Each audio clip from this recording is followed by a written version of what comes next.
Est-ce que le gouvernement béninois nous a-t-il menti sur cette affaire d'interdiction de l'importation des poulets surgelés au Bénin? C'est la question que beaucoup de personnes se posent.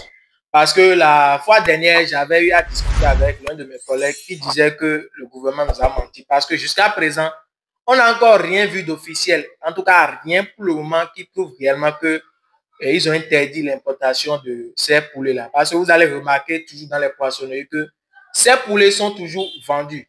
Donc, on se pose la question de savoir, est-ce que la décision a été déjà prise ou bien est-ce que ce n'est pas prise ou bien est-ce que le gouvernement nous a menti? Donc, dans cette vidéo, quand même, nous allons essayer de clarifier les choses. Donc, vous allez savoir dans cette vidéo, est-ce que ce que voilà, le ministre de l'Agriculture, de l'Élevage et de la Pêche, M. Gaston, nous avait servi, est-ce que c'était du pipeau ou bien est-ce que c'est la vérité? Déjà, laissez-moi rapidement vous lire l'article. On s'en souvient encore, c'était en avril 2023, exacerbé par l'envahissement massif du marché béninois de viande de volaille étrangère. Gaston Dossou, oui, ministre de l'Agriculture, de l'Élevage, avait lâché la nouvelle. Au 31 décembre 2024, vous pouvez dire merde au poulet congelé importé. Ça ne viendra plus. Et nous allons faire nos fêtes avec nos propres poulets, nos pintades, nos canards et ce que nous avons élevé nous-mêmes, avait-il déclaré. Donc ça, c'était son discours c'était en avril 2023. Mais aujourd'hui, nous sommes le 13 janvier 2025 et rien ne s'est passé. Or, on avait dit normalement que c'est le 31 décembre 2024 qu'on allait stopper tout cela, mais on n'a encore rien remarqué. Donc, en fait, c'est à ce niveau-là que les gens ont peur.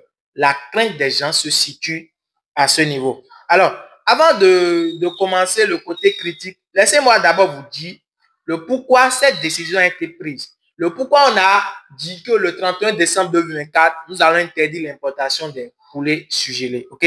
Déjà, nous avons deux raisons. La première raison à cela, c'est que ces produits sont nuisibles pour la santé de la population béninoise. Parce que vous savez que les poulets surgelés sont ramenés des pays tels comme le Brésil, l'Union européenne, ainsi de suite. Mais ces poulets-là vont faire de longs trajets. Ce qui fait qu'ils injectent des produits additifs à ces poulets pour les maintenir en forme.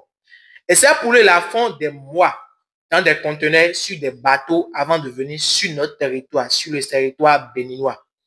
Et ces produits additifs qu'on injecte à ces poulets sont la cause des cancers et d'autres maladies au niveau de la population béninoise. Donc, la décision a été prise pour pouvoir déjà préserver la santé de la population béninoise. Ça, c'est de 1. De 2, ces produits également concurrencent avec les producteurs locaux. Je vais vous lire un article et vous allez voir de quoi je parle. On dit, cette importation massive crée une concurrence déloyale selon Yao Akpo, directeur de l'élevage, et freine le développement de la production nationale. Quand on parle d'importation massive, il faut savoir que chaque année, le Bénin importe en moyenne plus de 100 000 tonnes de viande de volaille chaque année. C'est ce que le Bénin importe. Donc, on dit, je vais vous mettre quand même ça sur l'écran. Quand vous avez une telle importation où le kilogramme de poulet congelé est vendu autour de 1200 francs CFA, alors que le coût de production domestique vous revient à près de 2000 francs CFA le kilo. Ça veut dire que quand les poulets sont importés viennent, on vend le kilo à 1200 francs.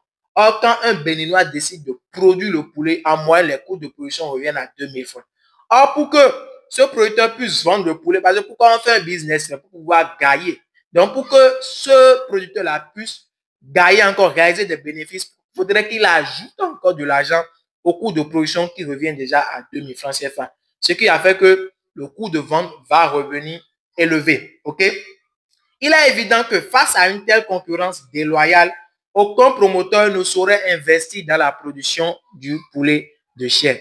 Donc déjà, ça c'est la deuxième raison pour laquelle le gouvernement béninois a décidé d'interdire l'importation de ces sujets pour arrêter la concurrence avec nos producteurs locaux. OK? Maintenant, qu'est-ce qui se passe concrètement? On n'a encore rien vu jusqu'à présent. Alors, on va parler des raisons selon lesquelles moi, je pense que cette décision ne doit pas être prise pour le moment. Parce que je trouve raison à l'État béninois d'un côté et je trouve aussi tort à l'État béninois d'un autre côté. Je vais vous développer quand même mon idée tout à l'heure. Et la crainte des gens, c'est normal. Il y a des gens qui se disent encore que c'est faux, cette décision ne sera pas prise. Le gouvernement a déjà mis sur pied des initiatives dans le passé qui se sont révélées échouées. Je vais vous lire un article encore parce que moi, je parle avec des preuves. OK? Je vais vous lire un article qui fonde la crainte des gens.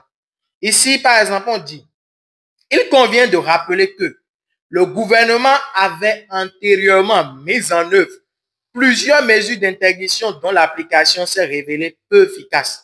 À titre d'exemple, on peut citer l'interdiction de la vente des sachets plastiques, l'interdiction de la pêche illégale, l'interdiction de l'exploitation illégale des forêts, ainsi que l'interdiction de la vente de médicaments non autorisés. Donc, le gouvernement avait déjà pris cette décision, mais on a remarqué que jusqu'à présent, nous avons toujours des sachets plastiques qui circulent un peu partout dans le pays. Nous avons également la pêche qui devait normalement être interdite. Les gens le font toujours, la pêche illégale. L'interdiction, l'exploitation des forêts, les gens le font toujours. Donc, les gens se disent, mais puisque toutes ces décisions passées n'ont pas eu de succès, pourquoi c'est l'interdiction du poulet qui aura du succès? Encore que nous avons dépassé le 31 décembre, donc la crainte des gens se fonde. OK. Alors, je dois vous dire que le gouvernement a quand même ses raisons. Jusqu'à ce que le gouvernement n'a pas encore pris cette décision, ça veut dire que, au fait, les préparations du gouvernement béninois n'ont pas encore été effectives. Parce que pour pouvoir prendre une telle décision, il faudrait qu'on mette sur place des dispositions pour que nous ne soyons pas en pénurie. Parce qu'on ne va pas vouloir aider la population et encore, voilà, mettre la population dans de mauvaises conditions. Parce que, vous savez, la production locale est estimée, je vais aussi vous mettre tout ça à l'écran. La production locale est estimée à seulement 20 000 tonnes par an, alors que la consommation nationale annuelle nécessite environ 1,5 million de tonnes, les amis. Je ne sais pas si vous voyez quand même l'étendue de ce que je dis.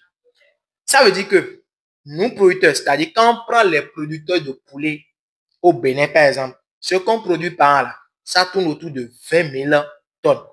Or, la consommation, c'est-à-dire que ce que les gens consomment normalement par an, ça tourne autour de 1,5 million de tonnes.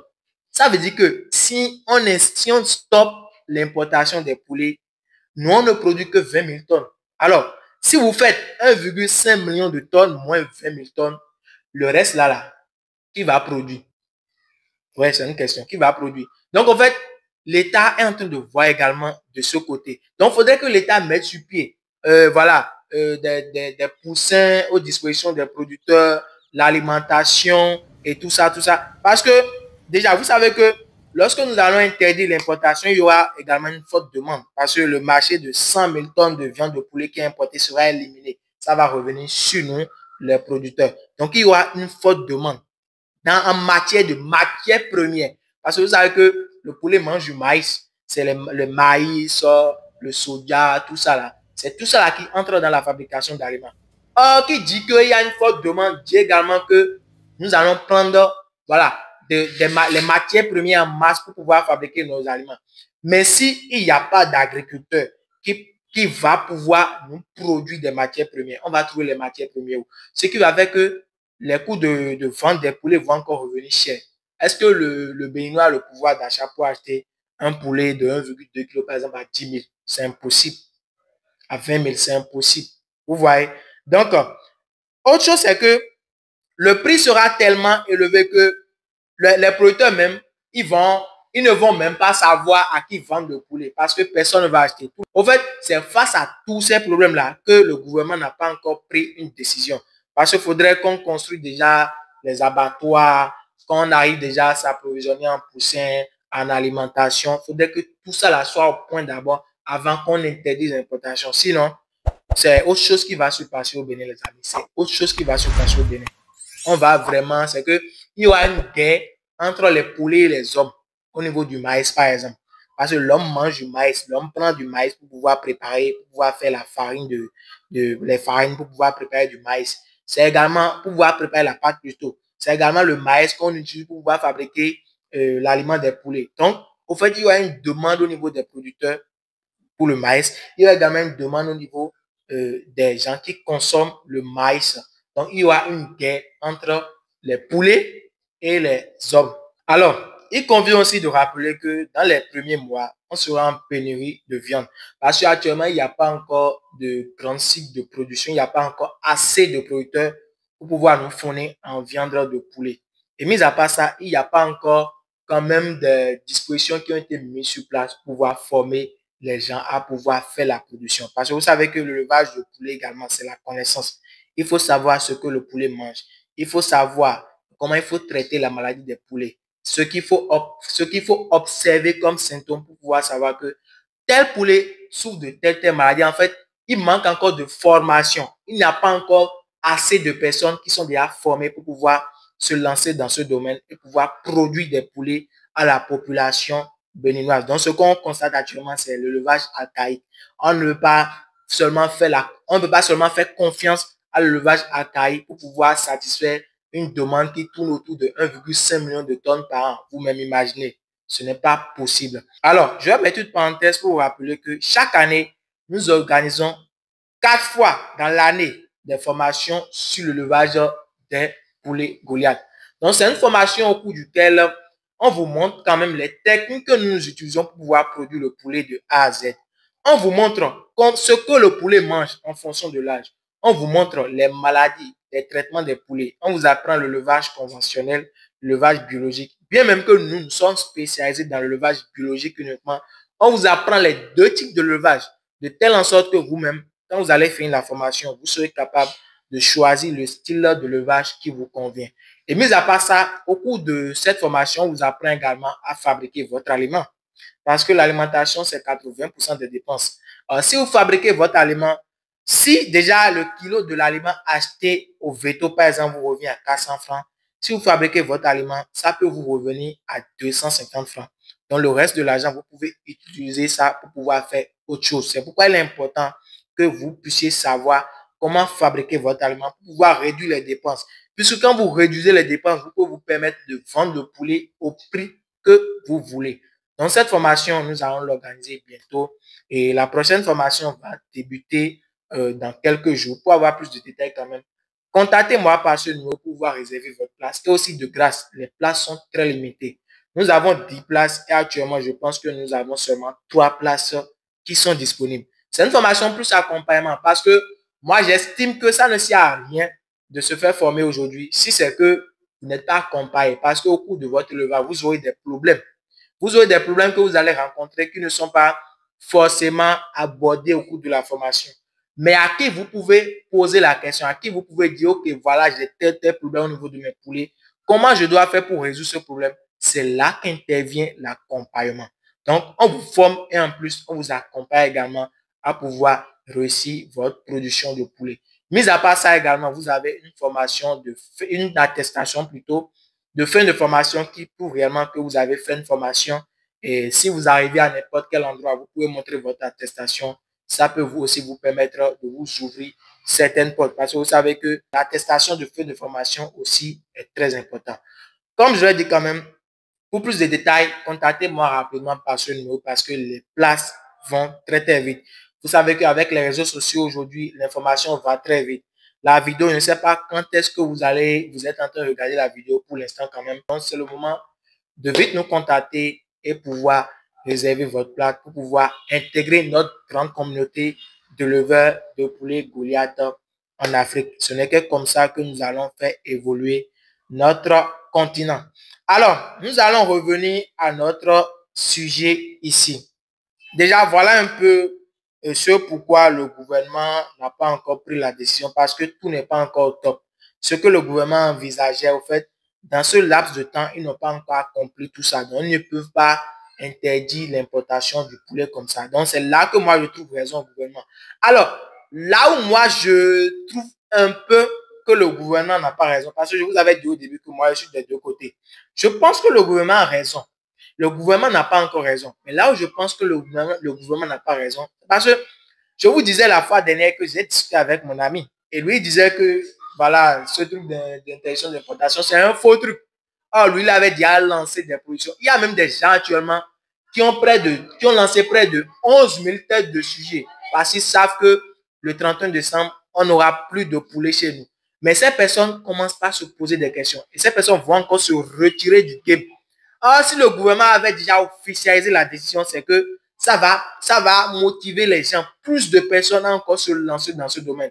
Mais puisque on ne constate encore rien pour le moment, donc les gens vont commencer à se retirer, se retirer. Donc, le risque, c'est qu'on risque de repartir encore en arrière parce que les gens ont peur. Nous avons toujours l'ennemi qui est toujours là et qui vient toujours sur notre territoire. Et vous connaissez l'ennemi. L'ennemi, c'est les poulets surgelés qu'on nous importe. C'est toujours dans les poissonneries. Ça n'a pas encore disparu. C'est toujours dans les conteneurs. Et c'est toujours là à nous attendre. Et ça viendra toujours. Mais si on n'interdit pas cela, si on n'officialise pas la décision, les gens auront toujours peur. Donc, c'est là, moi, je trouve quand même tort au gouvernement. Mais bon, le gouvernement a aussi raison, comme je l'ai dit. Donc, à chacun de voir de son côté quand même. Donc, voilà un peu ce que je tenais à vous donner comme information. Donc, ce n'est pas que le gouvernement a oublié. Non, non. Le gouvernement a vu que, au fait, vu la demande qui est déjà là actuellement, si c'est qu'ils interdisent l'importation du poulet, on risque d'avoir des problèmes. Les coûts vont s'élever. Le prix du poulet, ça va se lever. On ne va pas arriver à satisfaire la demande de la population. Les prix des matières premières vont vraiment décoller parce qu'il y aura une forte demande et ainsi de suite. Alors les amis, nous voilà à la fin de la vidéo. Si vous avez aimé quand même, n'hésitez pas à me laisser un pouce bleu, à vous abonner à la chaîne, à me dire dans les commentaires qu'est-ce que vous en pensez. Alors, pour ceux qui ne me connaissent pas, moi, c'est Stan Joseph Edibo. Je suis le PDG de la ferme Volaille Horizon. Donc, à Volaille Horizon, nous faisons dans la production, dans la transformation et dans la commercialisation des poulets Goliath parce que nous on estime que si vous restez sur ces trois piliers, vous rentabilisez vraiment que si vous restez uniquement au niveau de la production.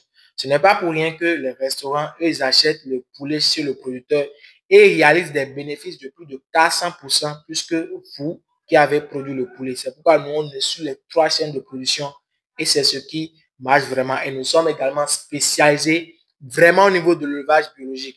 Et je profite aussi pour vous dire que nous avons tout notre document 50 plans pour pouvoir réussir l'élevage des poulets biologiques en Afrique. C'est tout disponible avec nous. Dans ce document, vous avez 50 plantes. Vous avez leur rôle, les maladies que ça peut vous permettre de traiter. Quels sont les modes d'emploi? C'est-à-dire que est-ce qu'il faut triturer ces feuilles dans l'eau? Est-ce qu'il faut les préparer? Est-ce qu'il faut transformer en poudre? Quelle quantité de ces feuilles utiliser dans quelle quantité d'aliments? Utiliser dans quelle quantité de litres d'eau? Tout ça, c'est mis dans le document. Ce n'est pas cher.